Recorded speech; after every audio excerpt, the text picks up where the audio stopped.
437, thank you. That'll be good. You can taxi up too, but hold short of the taxiway if you would. Then I'll get your bonus as soon as I can. Okay, we'll taxi up, we'll hold short of the 437. Thank you very much. Olá pessoal, para quem ainda não me conhece, meu nome é Laerte Gouveia. Bem-vindos a mais um Air Sports, a nossa revista eletrônica. É um grande prazer estar com vocês mais uma vez e vou começar como sempre, pedindo que vocês se inscrevam no canal, deixem seu like, deixem seu comentário após assistir o vídeo e compartilhem com os amigos. Hoje eu estou aqui com meu amigo Fabinho Campanha, que vocês já conhecem. O Fabinho já participou de um programa aqui conosco. Vocês sabem que ele é, além de comandante de Airbus, ele é paraquedista e recordista mundial. E ele está aqui conosco por dois motivos. Primeiro, porque ele bateu um recorde, mais um recorde mundial, agora, recentemente, na semana passada, e ele está aqui para contar para a gente como é que foi esse recorde. E o segundo motivo é que no último programa eu falei que eu ia pegar alguns paraquedistas, alguns integrantes do circo aéreo, não só paraquedistas, mas mecânicos, pessoal do balão, pilotos, todos que participaram do circo aéreo, para dar alguns depoimentos aqui para a gente.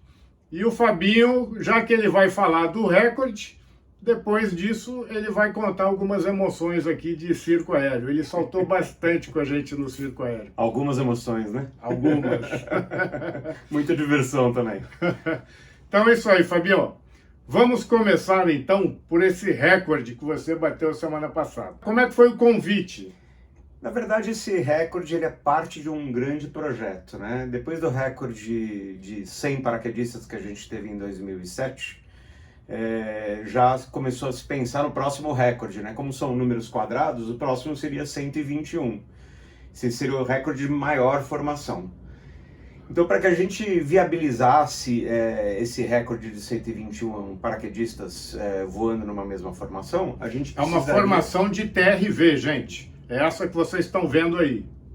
Então, para que a gente viabilizasse essa formação com 100 paraquedistas, 121, né, paraquedistas em TRV, a gente precisaria trabalhar alguns skills dos paraquedistas individualmente e também trabalhar alguns conceitos de engenharia, porque são figuras que são muito complexas e o voo delas é muito delicado.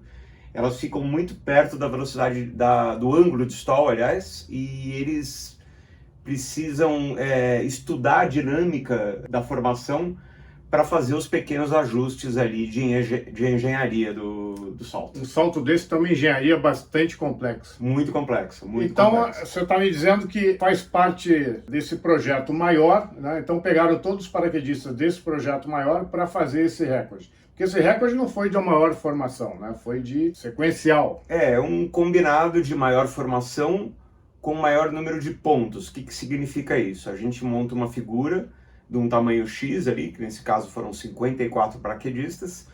Depois que a gente monta essa figura, a gente quebra essa figura e monta de novo de outro jeito, quebra de novo e monta de outro jeito. São o que a gente chama de 2 pontos, né?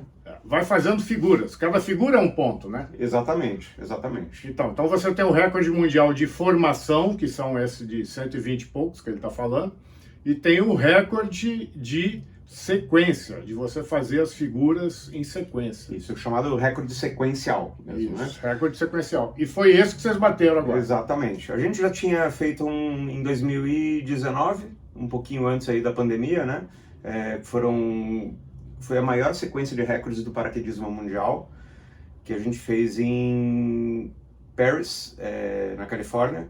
Foram 2, 3 e 4 pontos com 43 paraquedistas no mesmo salto.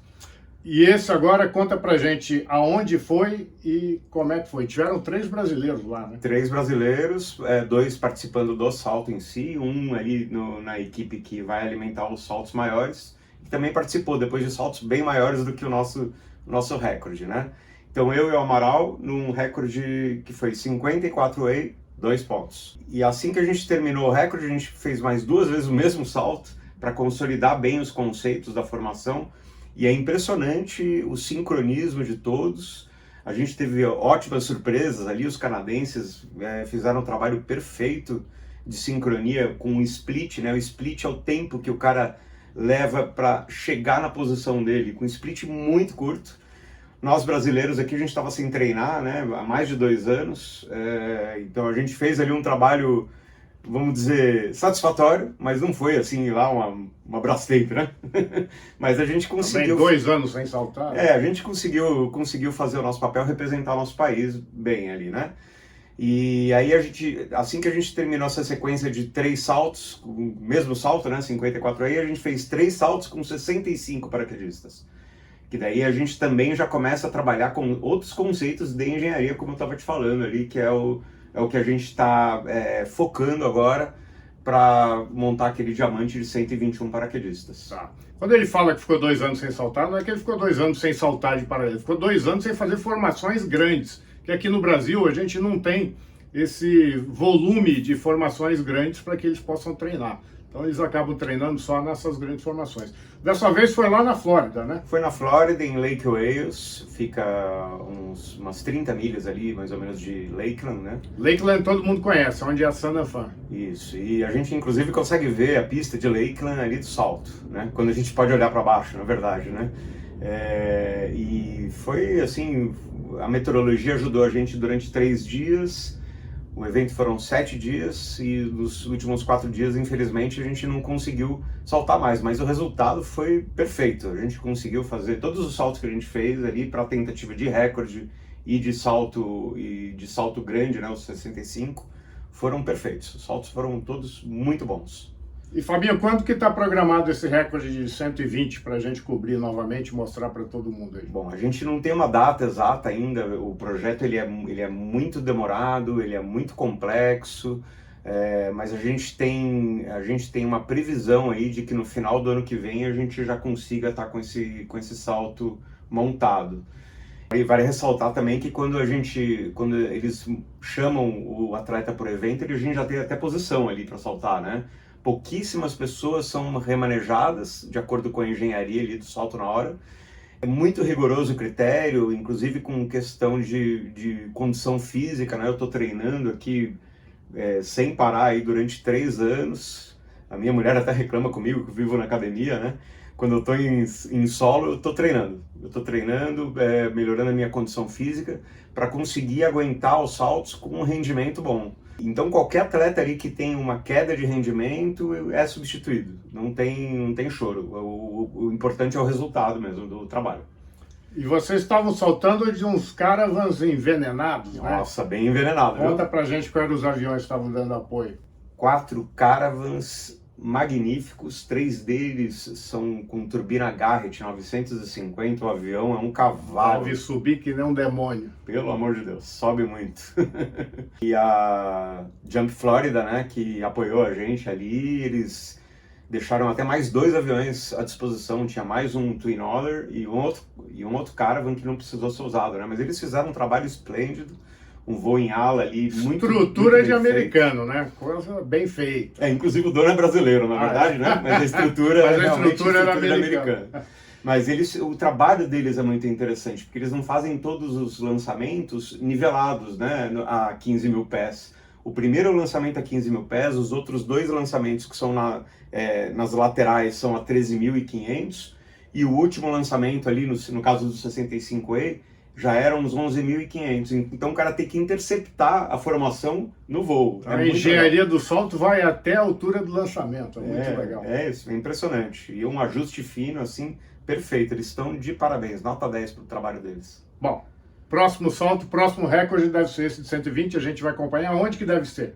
Deve ser em Lake Wales mesmo, é o lugar que ele é mais friendly ali pra gente, com questão de meteorologia e também local de pouso, né? Porque você imagina que um diamante desse a gente não consegue navegar. Depois que a gente passa ali de um diamante de 36, ele vai voar reto. E se a gente não tiver uma área boa para pousar, eventualmente a gente não vai ter uma área segura, né, para colocar todo mundo no chão. A que altura que vocês desmancham a formação para poder se preocupar com o pouso? Um salto desse tamanho aí, aproximadamente 4.500 pés. é uma altura segura. Então dá tempo de achar um lugar para pousar. Dá tempo, sim. Bom, Fabinho, quando você estiver próximo desse recorde, você avisa que a gente vai cobrir novamente para vocês acompanharem. Com certeza, e trazendo essas imagens aí que vocês estão vendo, que são maravilhosas, é muito legal fazer parte desse trabalho. O salto de TRV é belíssimo, né? Tem uma plástica linda esse salto. E é legal que dá para ver do chão, né? Todo mundo que fica no chão ali, a área de salto acaba virando uma atração da cidade, né? Todo mundo olhando para cima e vendo aquele colosso voando. É muito legal. E eles fazem uns saltos noturnos também, que são maravilhosos. Nós mostramos isso naquele outro programa. Sim. Fabinho, então agora vamos falar de circo aéreo. Você deve ter tido muitas emoções junto com a gente no circo aéreo. Muitas. Porque você saltou bastante com a gente. Bastante. E no circo, como eu sempre falo, no circo lá a gente fazia de tudo, né? A gente entrava na jaula do leão, cuidava dos elefantes, fazia mágica, trapézio. No circo todo mundo fazia tudo, todas as atrações. Então o Fabinho também é piloto e paraquedista, mas no circo você acabou participando mais como paraquedista, sim, né? Sim. Eu conheci o Carlos em 92, né? Lá em Boituva, num dia de chuva, ele pousou com aquele T-6. Eu adorava aquele avião, eu sabia do circo aéreo, né? Quando eu vi ele pousando, eu falei assim, nossa, eu tenho que ir lá falar com esse cara, eu quero fazer um voo desse avião. Aí ele parou do meu lado com uma garrafa de uísque, abriu a garrafa, porque estava chovendo, não ia voar mais aquele dia, a gente ficou batendo um papo ali. E no dia seguinte eu consegui fazer um voo com ele ali, um voo rapidinho em Boituva. E a partir daí a gente se conheceu melhor, né? E eu fui integrar o circo só lá em 95, oficialmente, né? Quando eu estava em Belém Novo, fazendo meu aeroclube. E a gente foi num show aéreo em Canoas. E o circo aéreo pousou lá, acho que você estava também, né? Tava. E aí a gente se juntou ao circo. Nesse show daí, eu acho que eu estava voando, 95, acho que eu estava voando Beat. Acredito que lançando. Sim. E a partir dali virei filhote do circo. E não larguei mais, né? Era uma festa muito bacana essa de Canoas. E a partir daí você fez vários saltos junto com a gente. E quais foram os que mais marcaram, assim, os saltos mais bacanas que você não esquece? Ah, teve vários, né? A gente saltou na Praia de Ipanema, a gente saltou em vários lugares bem restritos até.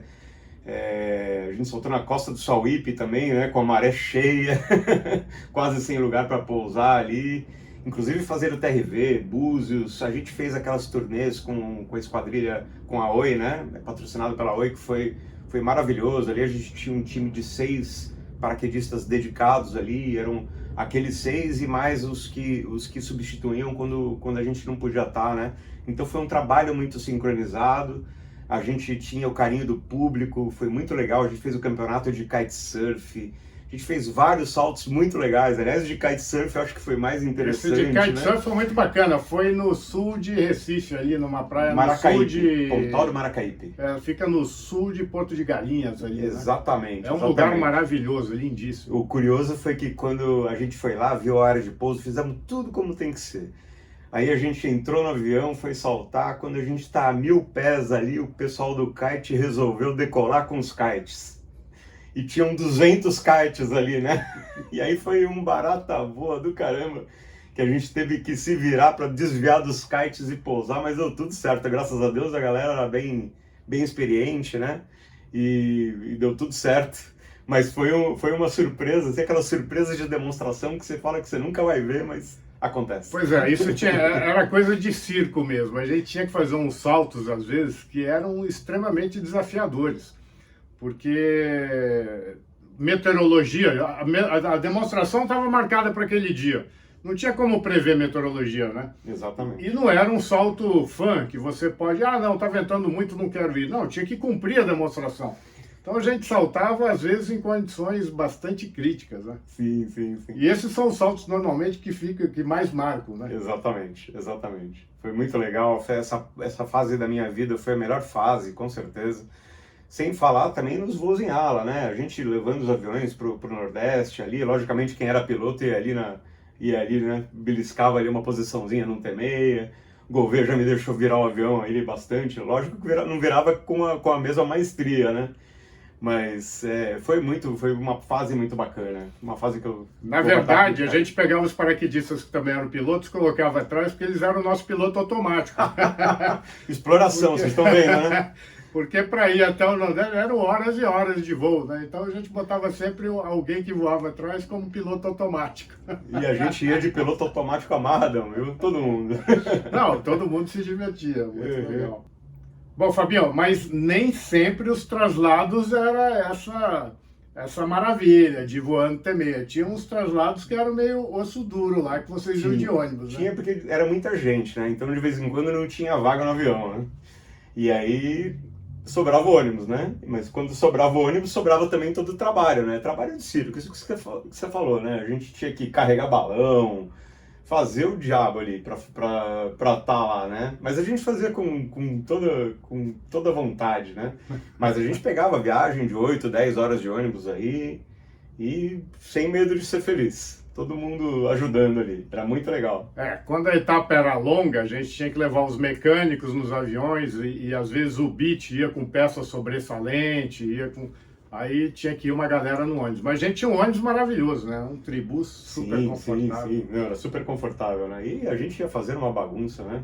A viagem passava rapidinho. Tinha os aviões, o ônibus e ainda tinha uma carreta oficina que ia junto. Sim. Era uma estrutura monstro. Era um circo mesmo. Era um circo mesmo.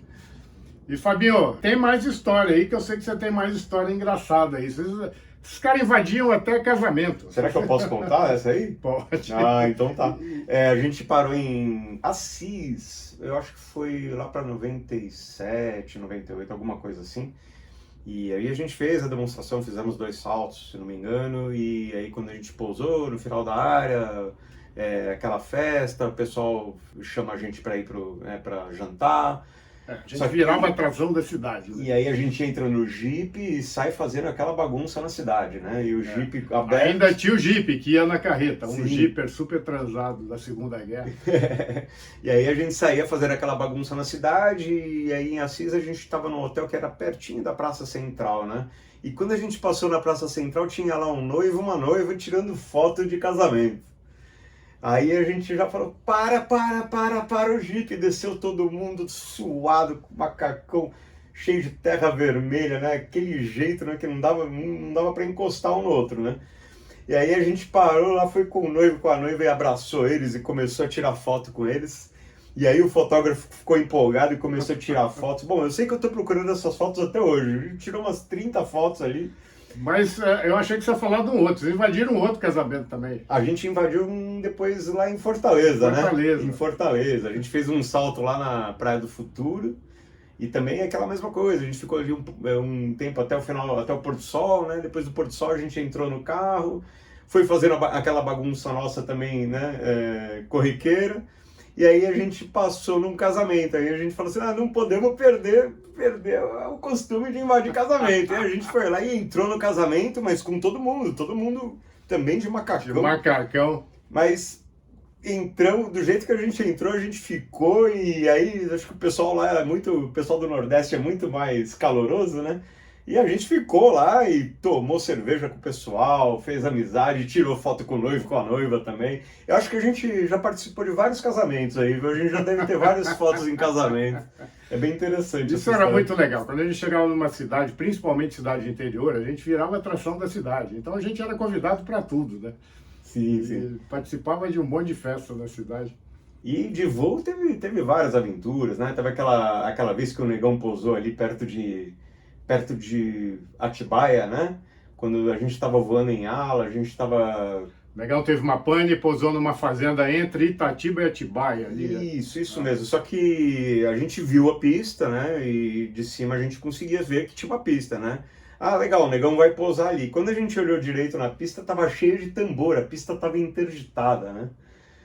E o Negão foi mestre, a gente assistiu ali de camarote de cima. Ele fez o pouso de emergência, ainda desviando dos tambores. Ele conseguiu parar sem bater em nada.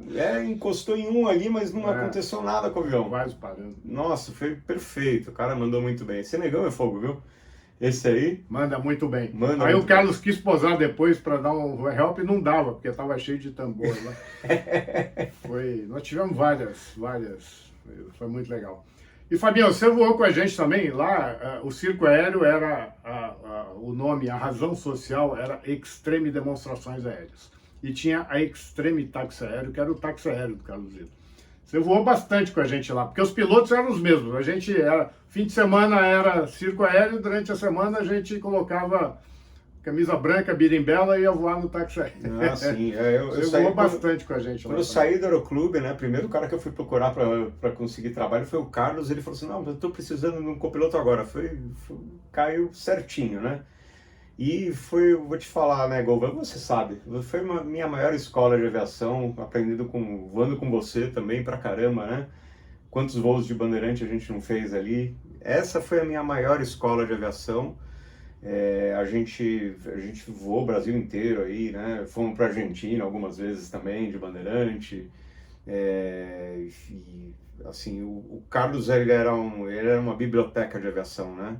Ele parava ali, se precisava, tirava o capô, trocava a vela, fazia o que fosse, e o avião estava sempre voando, e a gente tinha um ritmo de voo muito, muito forte, apesar de ser táxi aéreo, né? Em contrapartida a outros táxi aéreos ali que voavam muito pouco naquela época, né? Então a gente voava bastante. E realmente era uma tremenda escola, né? A gente, para todos nós, né? Foi uma escola, desde a aviação aerodesportiva, né? Foi uma escola como paraquedistas, foi uma escola, porque, como eu falei, a gente tinha que saltar com qualquer tempo e entrar em qualquer lugar. Entrava em espaços super restritos, com condição adversa de tempo. Então foi uma escola como paraquedistas, uma escola como pilotos aerodesportistas, né? Como acrobatas, e uma escola como pilotos de táxi aéreo, né? Eu vou até te desmentir, assim, você fala que a gente sempre tinha que fazer a missão, a gente chegou até não soltar, mas lógico, o nosso critério, ele era muito restrito. Então, assim, a gente tinha ali aquela margem de segurança, e a gente sabia até onde a gente podia ir, né? Mas eu lembro de muito poucos saltos que foram abortados. Foram poucos. Tinha que estar chovendo canivete e ventando...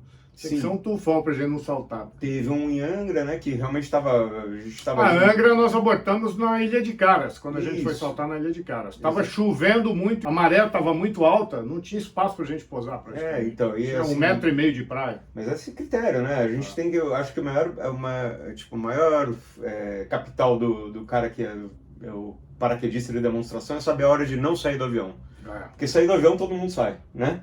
Agora, pousar em segurança, essa é a questão. E a gente tem aí o nosso histórico, né, zero acidente. Zero acidente. É isso aí. Fizemos um bom trabalho. Isso aí. Sempre com muita competência, graças a Deus. Fabinho, o táxi aéreo também tinha um lado de circo, né? Porque tinha uns voos também que eram engraçadíssimos e eram muito prazerosos de fazer, né? Tinha uns clientes que eram praticamente da família, tinha uns clientes que eram clientes assíduos do circo aéreo. Um deles era os Paralamas do Sucesso. Você voou muito com eles. Voei muito com eles, sou amigo deles até hoje, né? São super legais. Me chamavam de menudo, né? Fizeram até musiquinha pra mim, né? Porque na época eu era um molequinho, né? E, nossa, era uma bagunça o voo com os caras toda vez, né? E às vezes tinha até umas mordomias, né? Que ia pra Angra. Sim, a gente chegou, fez vários voos aí pra praia. Quando a gente ia pra praia, por exemplo, Porto Seguro, aí a gente chegava lá 2-3 dias antes, né? Não, a gente vai pra lá um pouco antes, aí alugava um barco, alugava escuna e ficava lá curtindo todos os dias. E eles chamavam a gente, não tinha como não ir, né? Vocês vão com a gente, né? Então eu não deixei de nenhum show do Paralamas, eu fui em todos os shows, né, que a gente voa ali, eles mandavam a gente ir, e teve várias aventuras, teve uma aventura até lá foi engraçada, que quando a gente teve uma pane, né, uma pane elétrica no Bandeirante, uma vez pousando no Santos Dumont, né. Essa história é boa. A gente começou a fazer a aproximação ali, fazer o circuito, e aí o rádio 1 caiu. Aí a gente, o rádio 1, eu não me lembro. Acho que o rádio 1 caiu e o transponder caiu, alguma coisa do tipo. Aí a gente viu que o gerador saiu da barra. O gerador começou a ciclar e sair da barra, né? A gente falou, a gente tá com pane elétrica, né? Aí o gerador 2 também começou a cair. Aí a gente já estava na aproximação ali, a gente nem recebeu autorização de pouso, mas a gente cumpriu como, né, falha de comunicação e pousou, colocou o avião no chão. Aí o Carlos olha pra minha cara falando, puta, cheiro ruim. Porra, menudo, você tá peidando? Eu falei, Carlos, eu sou, tô aqui na minha, não tô fazendo nada. Não, você tá peidando, aqui tá um cheiro desgraçado. E ainda aqui. comeu alho, que tá fedido pra caralho. E eu falando, caramba, eu não fiz nada, né? Uns dias que o Carlos tava com a macaca lá, né? Aí parou o avião, desembarcou todo mundo, acho que eles nem perceberam, né, que tava tendo negócio, só sentiram o cheiro também, né? Acharam um esquisito cheiro, né? E desceram do avião e foram embora, e a gente falou, putz, agora a gente tem que preparar o avião, porque no dia seguinte tinha voo, tinha que ir para outro show, né? Aí a gente, pô, vamos achar um mecânico, fomos lá para Jacarepaguá, aí encontramos o Apollo, né? Aí levamos o Apollo para lá, e quando a gente chegou ali, o Apollo entrou dentro do avião e falou assim, esse cheiro aqui eu já sei o que é, vocês perderam o overhead panel. Eu falei assim, como assim? Você sabe? Ah, não, porque quando você tem uma pane elétrica, a espuma de dentro do painel, ela queima e solta aquele cheiro que é um cheiro característico aí do que o Carlos estava falando. Essa daí quase que eu cobrei em cerveja do Carlos, viu? Quase que fica com uma fama terrível. Já fiquei, né? Depois não adiantava mais, né? Já estava mais limpar o filme. Mas foram várias, é uma mais engraçada que a outra. É difícil lembrar de todas, né? Assim, a gente vai... se a gente for conversando aqui, a gente vai ficar a noite inteira conversando, falando uma mais engraçada que a outra. Mas foi divertido. Uma época que todos nós não vamos esquecer jamais, né? Com certeza. Consegui aquilo que eu falei. Foi a minha escola de aviação, meu berço. Eu sou muito grato ao circo aéreo todo. O Carlos também, nosso amigo, né? A base que ele me deu é uma base que eu levo aí pro resto da minha vida. Com certeza, muito sólida e muito consistente. Carlos ajudou muita gente. Hoje dia a gente está fazendo uma conta, acho que passaram 20 e poucos copilotos pelo Bandeirante. Comandante foram menos. Foi o Carlos, era o comandante, o Negão, eu e acho que teve o... Não, e teve o Leandro. O Leandro foi depois. Né? E copiloto tiveram 20 e poucos que passaram. Desses 20 e poucos, eu acho que a grande maioria, 90% deles, estão na aviação comercial hoje. Sim, eu acredito que sim. Acho que teve um só que parou de voar aí, mas o resto, todos eles foram para aviação comercial. Todo mundo foi para aviação comercial. Então, o Carlos ajudou muita gente, ajudou a carreira de muita gente. Muito bom. Fabinho, é o que eu sempre digo, né? Falar do circo, a gente podia ficar falando aqui por 4 horas, mas eu acho que vocês já tiveram uma ideia da emoção que a gente sentia. E como eu falei, mais gente dividindo essa emoção comprova tudo aquilo que eu já falei, né? Que era muita emoção, muita história. E devagarinho eu vou trazendo mais participantes aí, vocês vão conhecendo mais aventuras. Vamos voltar em breve quando o Fabinho for fazer o salto, o recorde de 121. Até lá a gente vai fazer mais recordes também, sequencial, né, com certeza, mas a gente vai se mantendo informado aí. A gente vai cobrindo esses recordes, que como vocês viram, são lindos de ver, né? São recordes bem bacanas da gente acompanhar. Então, até o nosso próximo Air Sports. Não deixem de se inscrever, de deixar o seu like, seu comentário e compartilhar com os amigos. Um abraço, pessoal. Até logo.